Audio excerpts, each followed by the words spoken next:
Now we come on the next topic taken catalysis. We have discussed in brief about catalyst in the topic kinetics, and also we remember in chapter chemical equilibrium. Once again you can see here this topic catalysis. This term is used catalyst. It was given by scientist Berzelius in year 1835. What is catalyst? First try to understand the catalyst meaning. They are the substances which will accelerate the rate of a chemical reaction, but at the end of reaction they will remain unchanged chemically and also amount wise. That is definition of substances which accelerates the rates of chemical reactions and themselves remain chemically and quantitatively unchanged after the reaction. They will take part in reaction, but at the end of reaction they are again obtained back, or they will help in the chemical reaction. Example, one common example taken like on heating potassium chlorate. It can decompose to give KCl plus oxygen gas, but reaction is quite slow. But on adding small amount of MnO2, which is acting as catalyst, the rate of reaction is increased quite high. So rate of reaction increases by adding catalyst. How it happens? This catalyst they actually decrease the rate of they will increase the rate of reaction by decreasing the reaction's activation energy. Already it has been explained in detail in topic or chapter chemical kinetics. How in the reaction catalyst they increase the rates of chemical reaction by decreasing the reaction activation energy from Arrhenius equation. It was explained that decrease EA. When EA decreases, log K increases or K increases. K is the rate constant. If the rate constant of reaction increases, the rate of reaction increases using catalyst. So we can have in the reaction catalyst may take part in reaction or may not take part in reaction directly, but at the end of reaction they remain unchanged. Suppose they're involved in some step, but at the end of reaction they're again produced back. So what happens when in the reaction we have a catalyst which is not consumed? So a small amount of catalyst will be sufficient for catalyzing a reaction for a long time, because at the end of reaction they remain unchanged. So again they produce, again they will catalyze more reactant molecules for the reactions. Okay. Now we can take the terms like one is called promoter and one is catalyst or poisons. क्या होते हैं? Catalytic poisons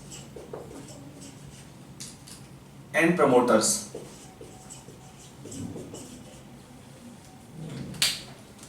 So we can have some compound acting as catalytic poisons, some will act as promoters. Promoter क्या होते हैं? They help the catalyst to be more effective. They help the catalyst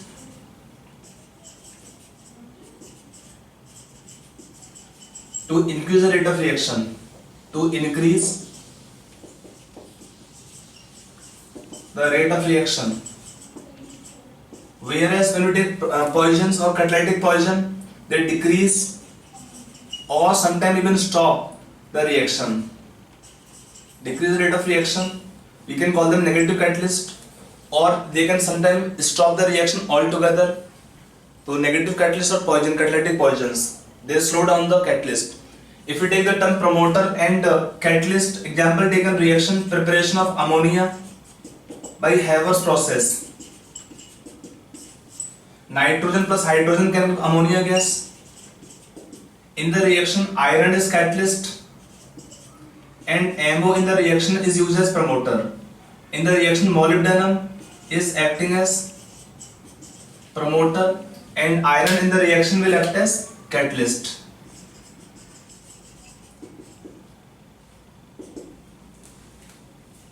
Okay. Now when it is taken, we will take two types of catalysis depending upon the physical state of the reactants and the catalyst. One is called heterogeneous, one called homogeneous. Let us take example wise the two types of catalysis. Now we can take catalysis in two types of two groups. One is called as homogeneous catalysis. इसका meaning है homogeneous, same phases. When the reactants and the catalyst are in same physical state, same phases, then it is called homogeneous catalysis.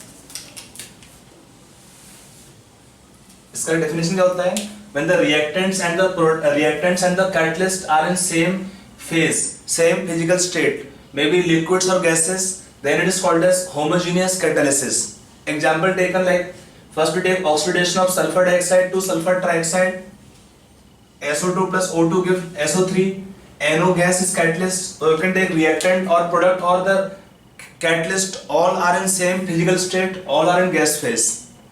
अगला reaction क्या है? It is reaction of ester hydrolysis. It is reaction of methyl acetate, reaction of hydrolysis by water. In this case, HCl liquid is acting as catalyst. At the end of reaction, product is in the reaction obtained is CH3COOH plus CH3OH.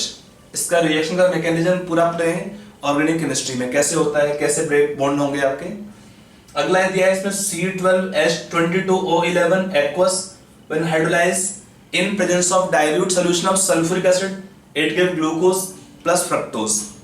Aqueous liquid or aqueous solution, all are taken aqueous solution or liquids.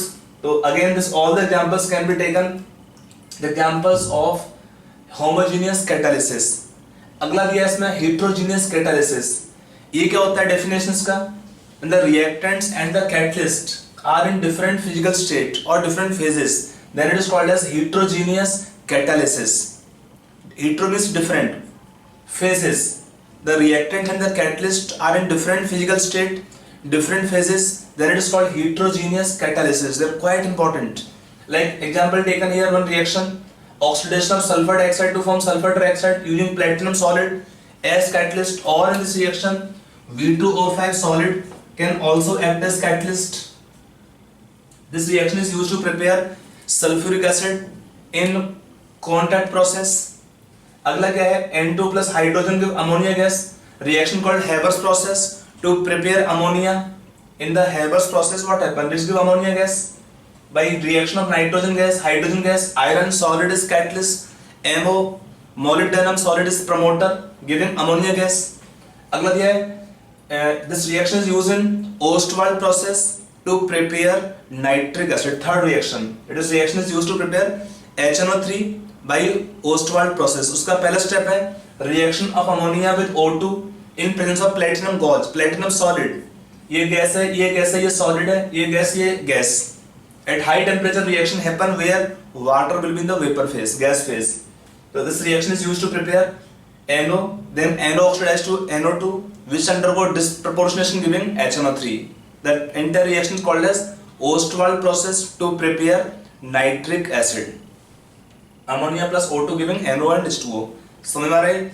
One more reaction like hydrogenation of vegetable oils. When you take vegetable oils, on adding hydrogen, passing hydrogen in the presence of finely divided nickel, they give solid fats. Again the example of heterogeneous catalysis. Okay, that is different categories, types of catalysis here. Now next can be taken here theories of heterogeneous theory of this catalysis. Now coming on theories of adsorption, first can be taken here. In fact, we can take three theories here. The latest theory is the modern theory, which is combination of the old theories is used, and that we will discuss in detail. Now first we can take old theory, which is called also adsorption theory of catalysis. It is called adsorption theory of catalysis. आप और इसको लिखिए points को है. इसमें क्या बोला उन्होंने कि reactants in the gaseous state or solution are adsorbed on the surface of a solid catalyst. Then what happened? The increase in the this increase in the concentration, this increase in the concentration of the reactant on surface, and therefore it increases the rate of reaction. The increase in concentration of the reactants on solid surface will increase the rate of reaction. What happen here? The reactants will come closer. When they come closer, they can combine, they can undergo reaction easily. So the increase in concentration of the reactants on solid surface will increase the rate of reaction. And further we know the phenomena of adsorption is exothermic process in which heat is released. That heat released will help the reaction. The adsorption being exothermic process, the heat released in adsorption will be utilized in enhancing the rate of reaction. It is the old theory that says that in the adsorption phenomena the heat is released. That heat release will help the reaction to continue. अगला था इसमें intermediate compound formation theory. It have been explain, if you remember और recall, in topic taken your chemical kinetics, that the reaction will follow a path of lower activation energy because the catalyst will combine with the reactant and they follow intermediate, they change the reaction mechanism, they follow a path of lower activation energy. So in the lower activation energy they will form one complex, they will form one intermediate compound by reacting or combining with the reactants, for whose formation the lower energy is required for activation. And when the reaction have lower activation energy, then what happens? The reactant molecules can cross energy barrier easily, and more molecules when cross energy barrier in the reaction, the rate of reaction will be increased. That is taken intermediate compound formation theory. And we take modern theory taken is the combination of these two theories. This modern theory says the reactions or the catalyst will catalyze the reaction in 5 steps. The reaction can take place using the catalyst. वो क्या क्या step होते हैं? Let us take this modern theory now. I will take the theory of adsorption. Modern theory of adsorption have 5 steps. कौन से 5 steps हैं? This mechanism is involving 5 steps. It is combination of old theory of adsorption and the intermediate compound formation theory. Now, what is this theory saying? That first can take it have 5 steps. Pehला step क्या है? Diffusion of the reactants to the surface of the catalyst. The reactants are coming to surface of the closed surface of the adsorbent.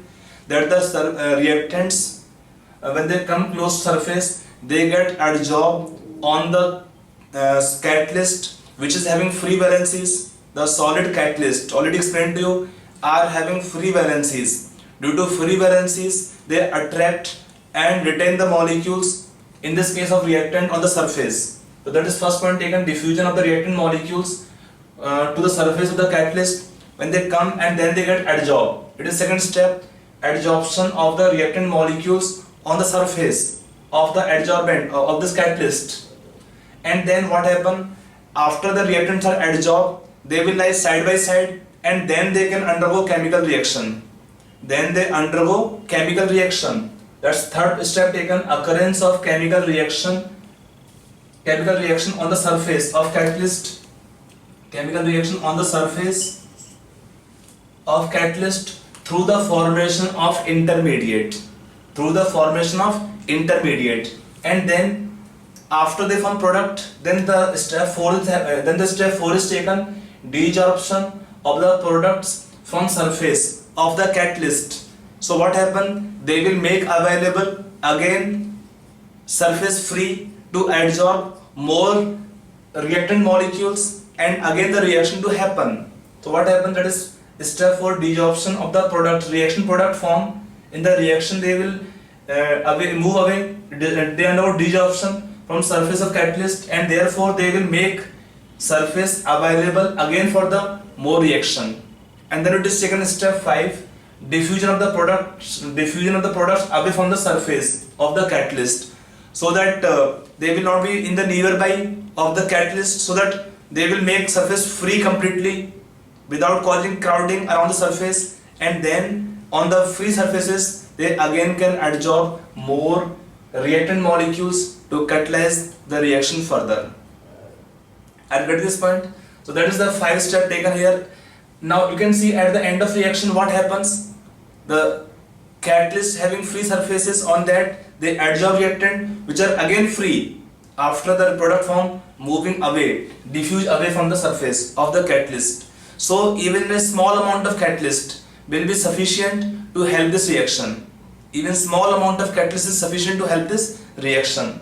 And this also explain that the amount of catalyst will remain unchanged chemically and also amount wise. At the end of reaction the catalyst will remain unchanged. However, this theory is unable to explain the role of promoters, what is the actual mechanism of the promoter involvement, and catalytic poisons, how the catalytic poisons they will affect the reactions rate. Now diagrammatically this can be shown to you. Let us see diagrammatically. Now if I show diagrammatically this adsorption theory or the modern theory of adsorption, which is combination of both. इसमें पहला point क्या है? It is the catalyst which have free valencies. They are free valencies, suspending bonds. It is catalyst surface having free valencies. Now what happened first in the beginning? The reacting molecules or the reactant molecules which have to react, they diffuse toward the surface of the catalyst and then they get adsorbed. That is the step first taken, and step 2 taken, adsorption of the reacting molecules on the surface of the catalyst. And then what happen? The reacting molecules start reacting, they form new chemical bonds, but they are not departing away. So they will form one intermediate which is of lower activation energy for the reaction to happen, and then after they form product, this product is undergo desorption. This is step next one taken, desorption of the product molecules, and then this product molecules will diffuse away from the surface of the catalyst, from the surface of the solid catalyst, and then they make free valencies again available on which they can adsorb more reactant molecules, and therefore reaction cycle can continue. So you can see at the end of reaction they remain unchanged quantitatively, chemically, without chemical reaction. So what happen? A small amount of catalyst is sufficient to cause or to catalyze the large amount of reactants. Okay, so that is theory of this adsorption. Now you can take some properties of solid catalyst, like they are selective in nature, and also there some properties we are taking here of the solid catalyst. Let us see. Now let us take some important features of solid catalyst. In this case, first can be taken activity. Activity of solid catalyst will depend on the strength of chemical bonds in chemisorption. It depends on strength of chemisorption bonds. आप इसको पूरा note कर लीजिए, point को लिख लीजिए, पूरा point को है कि it depends on the strength of chemisorption, the strength of bonds in chemisorption. Now actually what happens when they strong bond formation, then they can make the reactant reactive enough for reaction, chemical reaction. Now what happens? Reactant should be adsorbed strongly, reasonably strong on the catalyst surface to become active, but remember they should not be adsorbed very strongly, because if they are adsorbed very strongly, then they get immobilized, they cannot be mobilized further, they will not leave surface and they occupy surface of the catalyst. So what happens then? They will leave no space on the catalyst surface. So they should be adsorbed, the reactant should be adsorbed on the surface of catalyst reasonably strong, but not very strongly, because if they are adsorbed very strongly, then what happens? They cannot move away and they cover the surface of the adsorbent or the catalyst to prevent the further reaction or to catalyze other reactant molecules. And then now one observation there regarding this nature or activity you can take for hydrogenation reactions. For hydrogenation reactions, the catalytic reactivity, you know this, like hydrogenation means alkanes or alkynes. When we add hydrogens, they can give alkane or even several other reactions. The addition of hydrogen is called hydrogenation.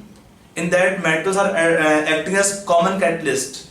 So for hydrogenation reaction, the catalytic reactivity increase from group number 5 to group number 11 in the with metals. Group 5 में कौन सा आपका आएगा? Start से यहाँ पे देखते हैं.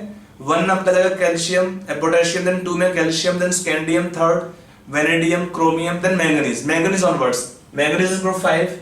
Then group 6 we have iron. Then we have group 7 cobalt. Group 8 we have nickel. Group 9 we will have copper. So group 8 if you take here, nickel, palladium, platinum are the most common type adsorbent which are used in hydrogenation reactions. अगर आपने organic में देखा होगा, आगे और भी देखेंगे इसमें कि in organic portion that we use common, like in hydrogenation reaction we write alkane plus hydrogen, nickel or palladium or platinum, because they are very good effective catalyst, highly reactive catalyst for the hydrogenation reactions. They can adsorb large amount of hydrogen on surface, so it increases and you can take maximum activity shown by the group 7 to 9 elements. One common reaction taken, hydrogen plus O2 give water in the presence of platinum as catalyst. So platinum, nickel, palladium are the most commonly used catalysts in the hydrogenation reactions. Okay. Now next we can take selectivity point. we can have catalyst highly selective. So let us say next point, selectivity. Now next point taken, selectivity. What is selectivity? It's the ability of a catalyst to direct a reaction to yield a particular product. Now if we take one common reaction of CO plus hydrogen, in presence of different catalysts, they are giving different products. We can take like CO plus 3 hydrogen in the presence of nickel, they give CH4 gas plus H2O gas. If I take same reaction CO plus 2H2 gas in presence of copper, then ZnO plus Cr2O3, it gives CH3OH in the gas phase.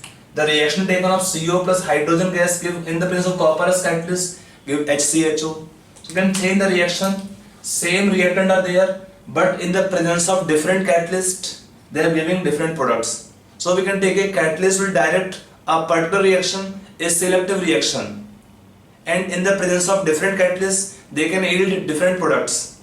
We may have common reactant, but different catalysts can give different product. They may not give the same product. Even it is possible that one catalyst, in one of the reaction we have a catalyst that can catalyze one reaction, but in other reaction it may fail.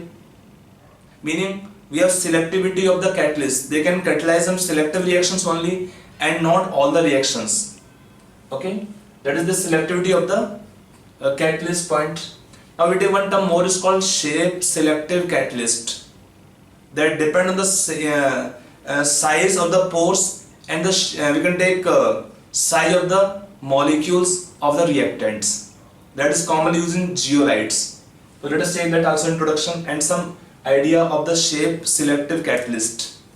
Now we take next topic taken as their shape selective catalysis by zeolites. What are zeolites? They are basically hydrated sodium aluminosilicates. So we can take the catalytic reaction. First, what is the meaning of this term here? Question can be given, what is definition of this shape selective catalysis? तो क्या होता है? The catalytic reactions that depend upon the pore structure and of the catalyst and the size of the reactants and the product molecules. आपका दो terms इसमें क्या क्या दिया है? एक दिया है pore structure and second आपको क्या दिया इसमें? Size of the reactant and the product molecules is called as shape selective. Selectively different shapes can be catalyzed. So that's the meaning here. Okay, the catalytic reaction that depend upon the pore structure of the catalyst and the size of the reactants and product molecules is called shape selective catalysis. Is called shape selective catalysis. So we can take what are zeolites. They are good shape selective catalyst because of their honeycomb like structure. Question पूछता है कि why they are good shape selective catalyst? Because of their structures. They have structure called honeycomb like structures. They are microporous. There are many pores of very small size. They are microporous aluminosilicates with 3D network of silicates in which some of the silicon atoms are replaced by aluminium atoms. आप पूरा लिख लो इसको एक बार, लिखते रहिए.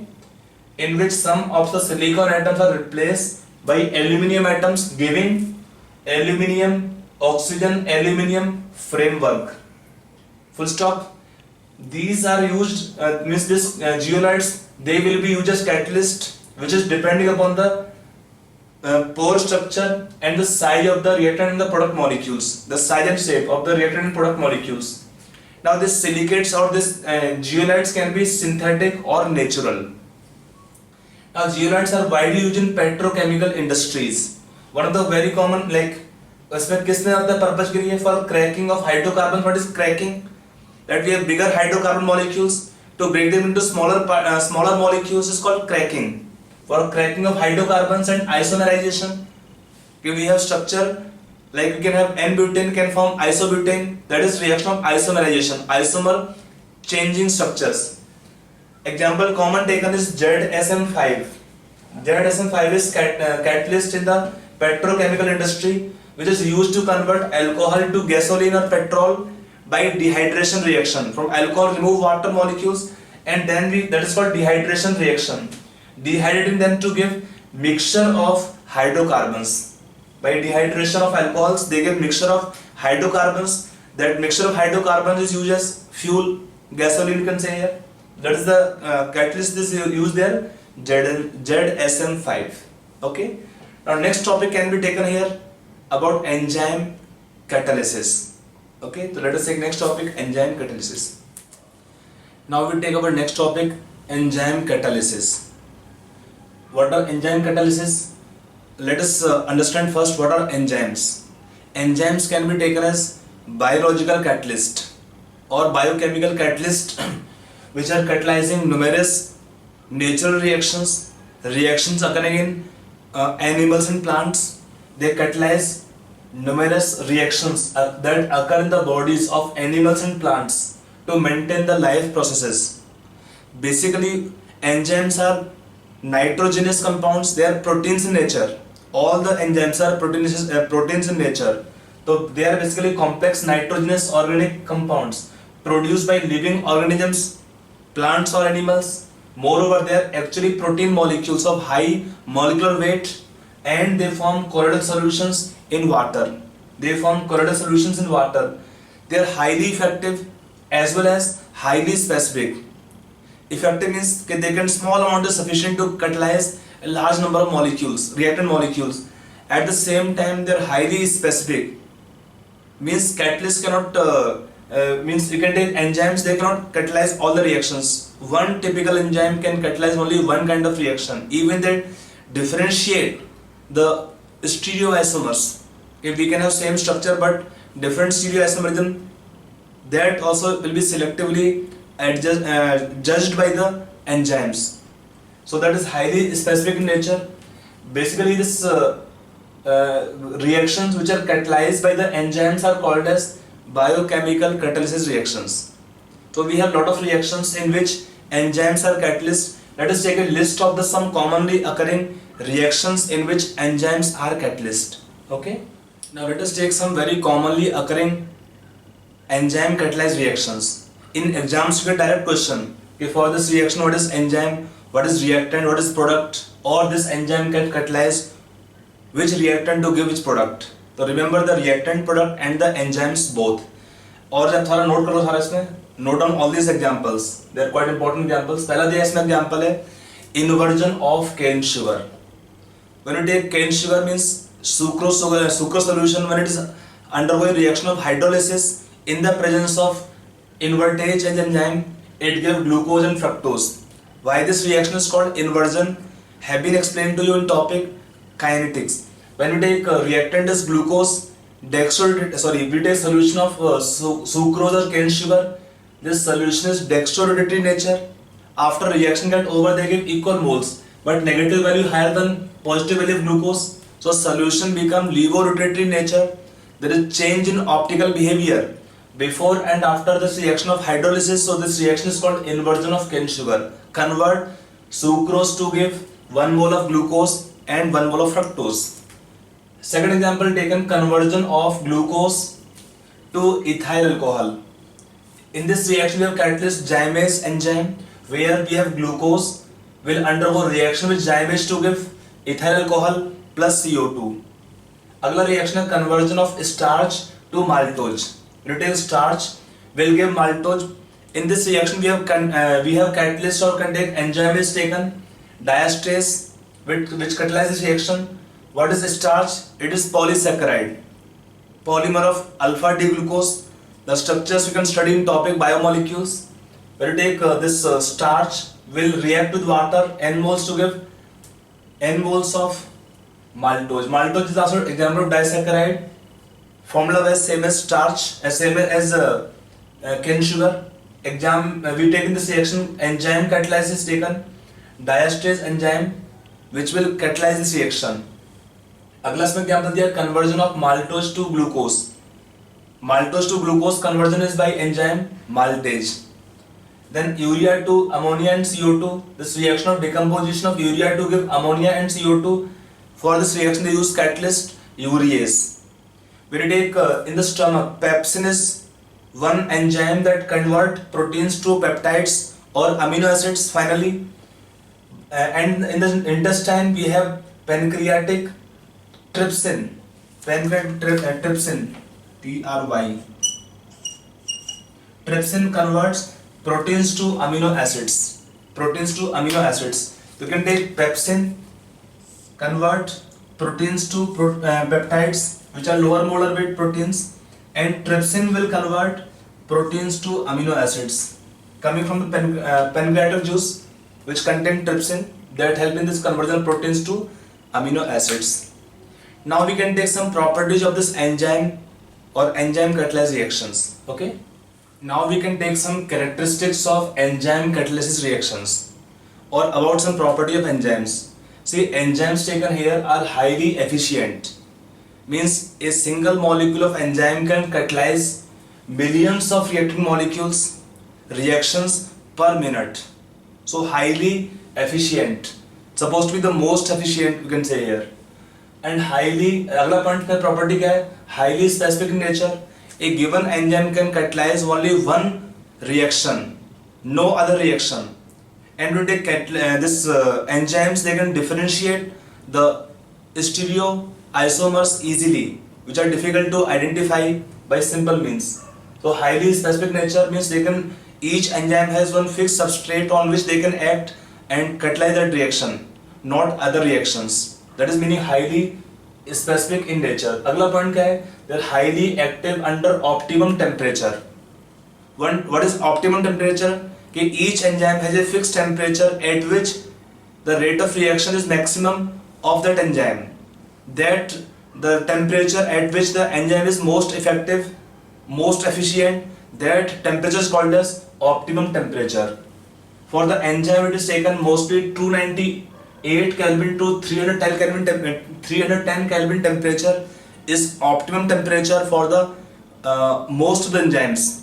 Human body have temperature 310 Kelvin nearly, so we can take that is suitable condition, suitable temperature for the enzyme catalyzed reaction in the human body. अगला point क्या है? Highly active under optimum pH. Again, the effectiveness of the enzyme depend upon pH values, solutions, concentration of hydrogen ions. For each enzyme there is one particular pH value. For each enzyme there is one particular pH value at which the enzyme is most reactive, most efficient. So the rate of the reaction is maximum at one pH value. That pH is called as optimum pH. So enzyme catalyzed reaction require optimum temperature and optimum pH for the reaction to catalyze. अगला point क्या है? Increasing reactivity in the presence of some activators or coenzymes. What are coenzymes? Coenzymes can be taken non-protein parts, can be vitamins commonly. When they are present, they bind up to the enzymes and they make them highly reactive. They enhance the reactivity of the enzymes. We can call them coenzymes. And activators, they are can take metal ions, commonly taken sodium plus manganese plus 2, cobalt plus 2, Cu plus 2. These metal ions are acting as activators. These metal ions also bind up loosely to the enzymes. These metal ions bind up loosely to the enzymes and make enzyme more efficient, more reactive, more effective. Like we can take one example taken amylase. This one enzyme which is very reactive in the presence of sodium ions, in presence of NaCl salt, which can give sodium ions. अगला क्या है? Influence of the inhibitors and poisons. Just like in chemical reactions, we can have the reaction or effectiveness of the catalyst is affected by the inhibitors or catalytic poisons. Also enzymes can be enzyme effect or activity will be inhibited by the by catalytic poisons that can be stopped, because these inhibitors or catalytic poisons or enzyme poisons, they bind it to the active sites in the enzymes, and by binding to the active sites at which they will catalyze the biochemical reaction, that sites are destroyed by the inhibitors and the poisons, and then they make catalyst or these enzymes stopped functioning at all together. So this is some characteristics of enzyme catalysis reaction. Now let us see mechanism how these enzymes will function or catalyze the biochemical reactions. The common theory taken called Lock and Key hypothesis. Okay, let us see. Now we can take a mechanism for the enzyme catalysis reactions. It is normally we are using here lock and key model. Lock and key model is what it is saying here. It depends on the structure of the enzymes and then substrate. We can take on the surface of the enzyme, they have a large number of cavities. क्या लिखा है? You can write down इसको, you can note down all these points. There are a number of cavities present on the surface of colloidal particles of enzymes. They have characteristic shape and possess active functional groups like NH2, COOH, SH, OH, etc. These are active centers on the surface of the enzyme particles. They are the active centers on the surface of the enzyme particles. Now, the molecules of reactants have complementary shape which can fit into these cavities, like key in the lock. Then what happens? They will form activated complex just like in chemical reactions, and this complex then decompose to give the product. So basically reaction can be taken in two steps. One step taken, E is enzyme, S substrate. Enzyme plus substrate first will combine to form the activated complex. This can be taken complex, and then in second step this complex will decompose to give back the enzyme and product. If I take diagrammatically, I can show this lock and key model, how it is working. Let us see this diagram also. Now this can be diagrammatically representation of model or mechanism that is called lock and key model. Lock and key model. Where enzyme is acting like key on substrate, it can combine, or enzyme have, we can take definite shape having active groups, and substrate or the reactant, they have complementary shape. They combine together just like key is fitting into lock type. They form this enzyme substrate complex. Step 1 and step 2. This will break up the products. Substrate break 2 will give the product, and enzyme is again produced back. So at the end of reaction, enzyme remain unutilized, which can catalyze other reactants. Okay, so this topic taken about enzyme catalysis. Now next topic taken is colloids. In colloids or colloidal state, you get question more frequently, especially on the topic electrical properties of colloids. Hardy-Schulze law, charge on the colloidal particles. That all we'll discuss now.